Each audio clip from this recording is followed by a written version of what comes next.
لاتحاد العاصمة. مرحبا مرحبا لاتحاد العاصمة. مرحبا مرحبا كانت العبارة الأكثر ترديدا في لحظات استقبال بعثة نادي اتحاد العاصمة الجزائري بمطار وجد أنقاد. مرحبا لاتحاد العاصمة. جيت على الكورة على حساب الكورة على الجزائريين، نرحبوا بهم ومرحبا بهم عندنا. دائما نرحب بأي ضيف جاء عندنا والحمد لله دائما. واليوم راح نرحبوا بالإخوة ديالنا الأشقاء اتحاد العاصمة الرياضيين. اليوم جينا نساندوا خوتنا اتحاد العاصمة ونهضة بركان. جينا عند هذا العرس نفرحوا به بالجماهير تاع المنطقة الشرقية وجميع الأنحاء، وجعلنا واحد الفرحة كبيرة، واحد الاستقبال كبير، والعرس نتاع المغاربة جينا نستقبلوا الجمهورية الجزائرية بواحد الاستقبال حار. عبر طائرة تابعة للخطوط المصرية وفي رحلة مباشرة من مطار الهواري بومدين في العاصمة الجزائر، حلت بعثة اتحاد العاصمة بالمغرب لتجد أمامها استقبالا بالورود والمودة وعلى الطريقة المغربية في الترحاب بالضيف. خوا ما عندناش شي حاجه بصح كونديسيون، لا كونديسيون صحه مغربيه باش يعرفها كل شيء.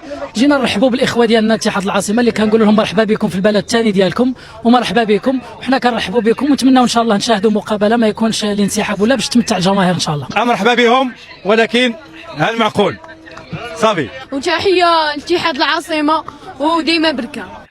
استقبال ملؤه الترحاب وكرم الضيافة في رسالة مغربية واضحة على أن الروح الرياضية تبقى الأسمى والأرقى في عالم الرياضة. بالنسبة للناس هادو يعني اللي كاين اللي كيقول لك زعما جماهير مدخلين السياسة مع الكرة وداكشي، يعني جاو يرحبوا بخوتهم الجزائريين وكيأكدوا لهم باللي راه الصحراء مغربية والجزائر ما عندهاش دخل في داكشي كامل، وبتلعبوا كرة مرحبا بكم وألف مرحبا.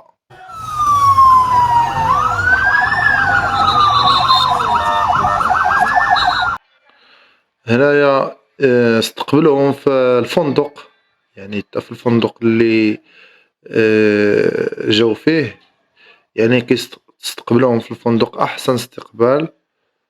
راكم كما شفتوا في هذا الفيديو هانتوما، يعني بغينا نشوفوا بحال هذا الشيء هذا في جميع التظاهرات الرياضية والغير الرياضية، لا من الجزائر لا من المغرب، ما يكونش داك الشحناء والبغضاء بين السياسيين، والشعب راه كيبقى شعب بين الشعبين.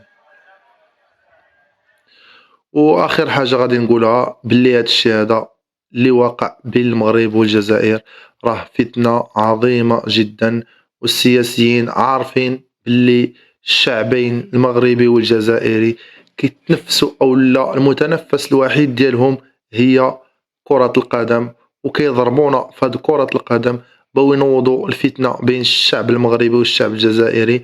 وكما كتشوفوا هذا الشيء هذا جاء من عند الجزائر، وهي كتقول أنا لست طرف من النزاع الصحراء بين المغرب والانفصالية البوليزاريو.